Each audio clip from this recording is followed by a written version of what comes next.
now, Lord, for we know that without you, oh God, we be lost, God, and we have to call on you, God, because we know that you're able. We know that you're able, and you told us to call on you. You told us that when we need you just to call on you. Come to you all who are heavy laden, and I will give you rest, God. We thank you, Lord, for the ability to come to you. Now we submit our request to you, and we just pray, God, that you give us peace in knowing, Father, that you're on the scene. Don't let us get caught up in trying to control the outcome, God. Just let us turn it over to you so we know that you'll take care of all that we need. Lord, we thank you for our pastor and his continued service and his guidance and his instruction and his teaching and his preaching, oh God. We thank you for your healing his body and allowing him to continue to run on for a little while. And we pray, God, that while you allow us the benefit of being able to be in his presence a little while longer, God, help him to teach us what you want us to know, oh God. Give him what you want him to have so we can be better men and women, so we can be better servants for you, so we can be better disciples, oh God.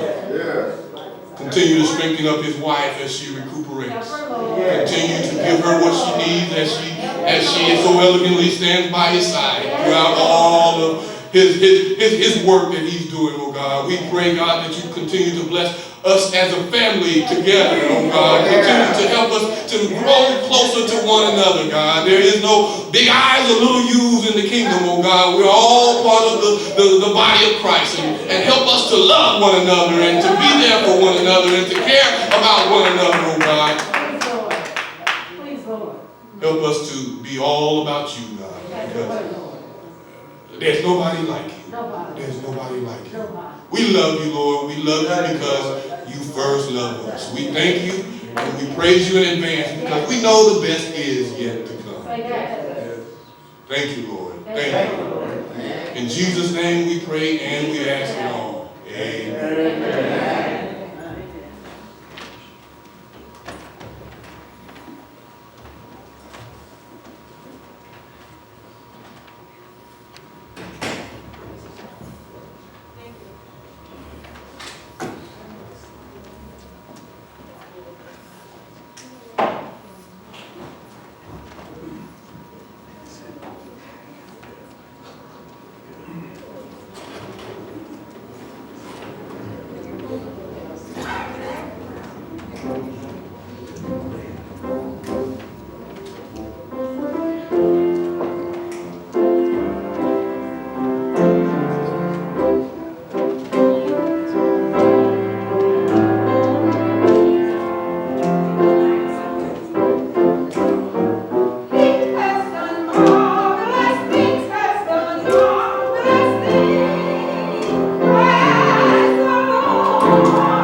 Thank you,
acceptable in thy sight. O Lord, my strength and my redeemer. In Jesus' name. Amen. Thank you, Lord. Oh, I just want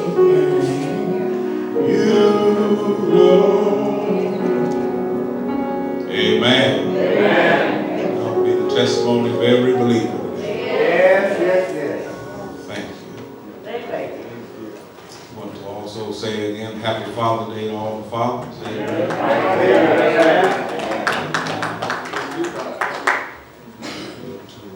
We know ultimately God is our Father. Yes. Allows us this time for earthly recognition. We certainly want to acknowledge and recognize Him as well. Yes. And also didn't express interest or welcoming rather to the visitors who are here. I want to welcome you all as well. Thank you for coming by this way. There have been many churches in our area, some 200 plus. And we're honored that you're here with us today. Amen. Amen. Thank you. So, won't hold you long. We'll look at 2 Kings 19, 32 through 36.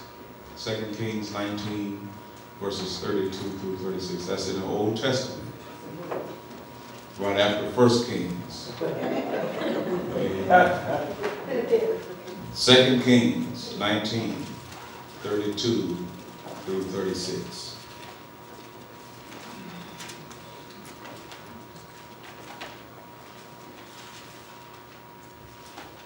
And you have it, will you stand? 2 Kings 19, 32 through 36. Amen.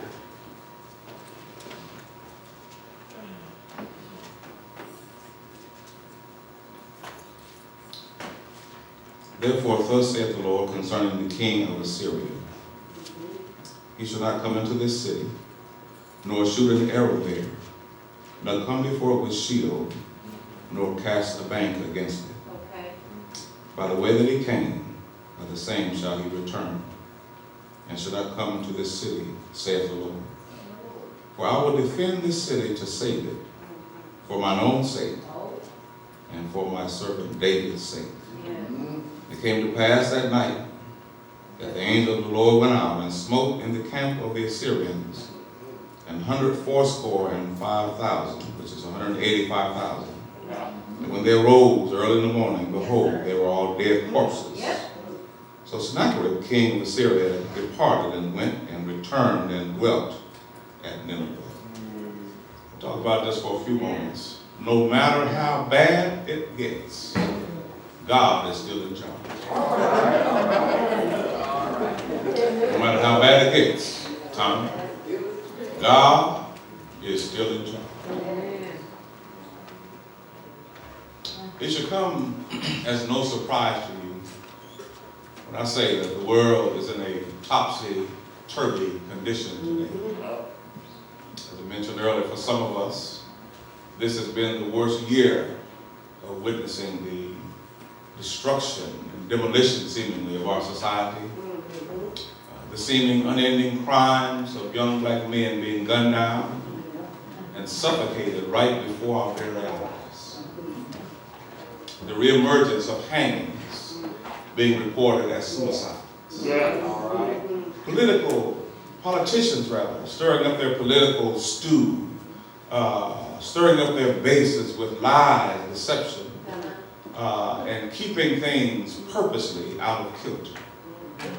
But in spite of how circumstances around us might appear, and in spite of how circumstances might actually be, our God is still in charge. Amen. Amen. This fact is most greatly realized when circumstances are seemingly at their worst, and when situations have gone from bad to worse. The fact that God is still in charge can be best seen and best recognized in times of great trouble, hardship, and major distress. When it appears that we've exhausted all of our know-how, when we've exhausted all of our resources, we've gone to our limit, and all that we've done has fallen short of achieving and accomplishing what we needed to transpire. God is able then, in those times when our situations are most severe, to again remind us and inform others that He's very much in charge. Amen. Find comfort and solace in that truth and in that reality today. Let it be therapy for you, as it's been for me on many occasions. Oh, I've had those days in my life Yes, sir. when things seemed like they were getting out of hand. And I questioned if God was really in charge. Yes, yes. And then when you read about people like Willie Simmons in Alabama, who has spent the last 38 years in jail for stealing $9. If you're not careful, you can get carried away with the fever of resentment for a perverse justice system, especially when you discover he's serving a life sentence for $9. And then when you see officials from the Trump administration lie, steal, and cheat as a way of life, and either get off scot-free or do 10 days to 3 months for far worse crimes, it can kind of work your nerve. Well. Until he got in office, I never heard of anybody doing 10 days to 2 weeks in prison. And then where they go to serve are more like country clubs with golf, tennis, and swimming, just to name a few, as their daily activities. And to make matters worse, the coronavirus has been the key to unlock prison cells for all of Trump's cronies because they're afraid they'll catch the virus. But for somebody like Willie Simmons and many others like him, the coronavirus could very well be the vehicle that serves as their death. You do the math, my lord. You do the math. $9 Yeah. versus an illegal $150,000 transaction of hush money for the services of a prostitute by the name of Stormy Daniels that was provided to Trump. The fever of resentment is contagious. If you're not careful, it can lead to hatred. But we need to realize that God has not stepped away from the hand. Come on, man. He's not taking a recess. He's still in charge. We need to grow to the point that we know that no matter how bad the situation may become, the fact and reality is that Jehovah is still in charge. He's in charge. Before there was a when or where, he was in charge. He was in charge before there was a who or a what. He was in charge before there was a this or that. Before there was a here or a there. Before there was a now or a then. Before there was an up or a down, a right or wrong, black or white, a Democrat or Republican, he's still in charge. He was in charge before the foundation of the world was laid. And it's been in charge all across the chasms of time. Contrary to what the Romans thought, he was even in charge when Jesus was on the cross. Oh, we look back. It looked hopeless. He appeared to be helpless. But look at us today. For those of us who are in Christ, we're saved because Jesus endured what took place at Calvary. And so regardless of what's going on all around us, he's in charge right now. And since I know he's in charge, I can claim the scripture that said, be anxious for nothing. But in everything, by prayer and supplication, let your requests be made known unto God, because he's at the helm of the ship. I'm able to have peace in the midst of my storm because I know that Jehovah Jireh is still providing for me. And when he gets ready, in his own chosen time, he'll step in and work things out for you and me. It'll get better ultimately because of who's in control.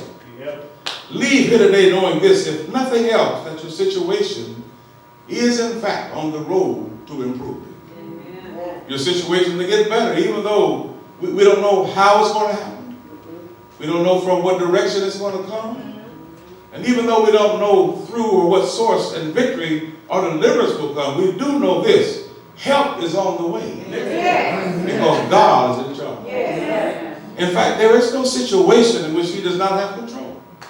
You don't have a problem or a situation that's too difficult for God to handle. Paul knew that Jehovah was in charge, and he knew that there was nothing that could separate us from his love.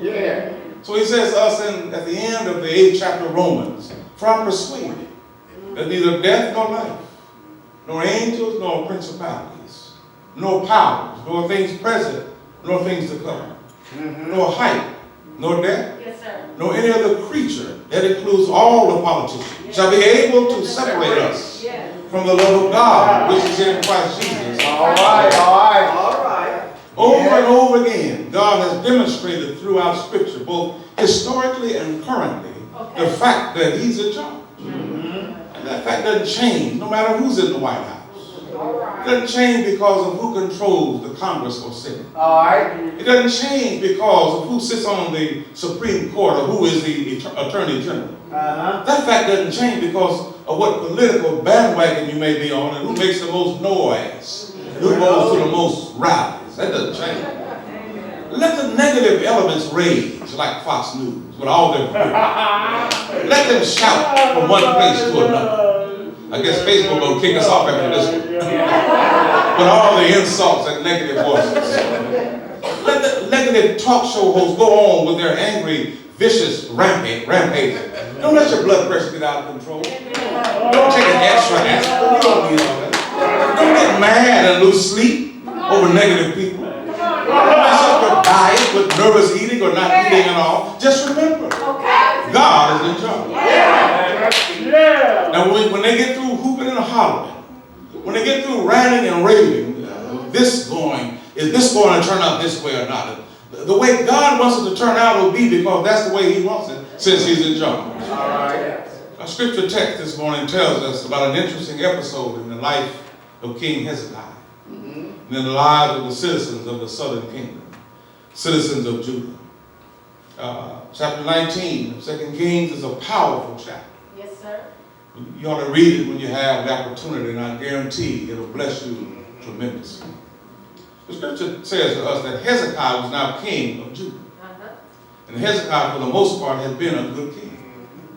Unlike some of his predecessors, Hezekiah had been a good, upstanding king. He endeavored to lead the people in the way God would have him go. He endeavored to lead them into a closer relationship with the true and living God and to lead them away from the worship of false gods. Under his reign, much religious reform had taken place. Good things had happened. But now in the text, King Hezekiah received a letter. And the letter was filled with bad news. This letter contained some bad information. This letter contained threats and news of approaching danger. This letter contained news of the coming of the enemy, that enemy forces were on the march headed toward Judah. This was not by accident. They were coming to Judah for the purpose of overthrowing Judah. And they would invade the city of Jerusalem, which was the capital of Judah. And they prepared to make their way. The letter reached Hezekiah before the enemy did. He opened the letter and began to read the letter. It was then that he was filled with much distress. His heart gripped with worry. And his mind was held hostage by trouble. That's how life can be sometimes. Things can be going so well for you one minute. And a bad report and bad news can change at the blink of an eye. Your day can start off wonderful. But a bad report can turn things upside down. All right. We never know when the next round of bad news is going to hit us. And when this news was brought to King Hezekiah, he shows us how to handle bad news. It's inevitable that at points and periods in all of our lives, we're going to be hit with some bad news. It's inevitable, but all of us are going to be exposed periodically to bad news. And I've concluded that we need to know ahead of time how to handle bad news, because one thing is for sure, bad news is coming. And we better learn how to handle it, because if we don't learn how to handle bad news will handle it. All right. Bad news hit King Hezekiah and the people of Judah. And we discover that Hezekiah responded in an appropriate way. The Bible says that Hezekiah took the letter and went up to the house of the Lord. Well, We need to understand that this wasn't his first trip to the Lord's house. He was one who went regularly. He was one who went often and was consistent in his devotion to the Lord. You see, he was going to the Lord's house before any bad news arrived. He was going to the Lord's house when there was no bad news. Bible says he took the letter filled with bad news and went up to the house of the Lord. And whenever you go to the house of the Lord, you're going up, not down. All right. But you're going up. All right. He took the letter and put it out before the holy place, Yep. before the Lord. And then he fell down and cried out to the Lord in prayer. Now he went up to the house of the Lord. Okay. He laid his situation before the Lord. Mm-hmm. And he cried out to the Lord in prayer. Yeah. So many people permit bad news to keep them away from church. So many people allow bad news to keep them at home. Mm-hmm. Look at here, when I'm struggling with bad news, let me get to the house of the Lord. Amen. But when I'm dealing with hell and high water, my house won't cut it. Hezekiah went up to the house of the Lord. Up to the house. How many of you have come in here so many times depressed? Come on. But at now. some point between coming in and going out, Yep. you felt better. Yeah. The burdens are lifted. Yeah. Your load was made light. Yeah. So at the house of the Lord, he put the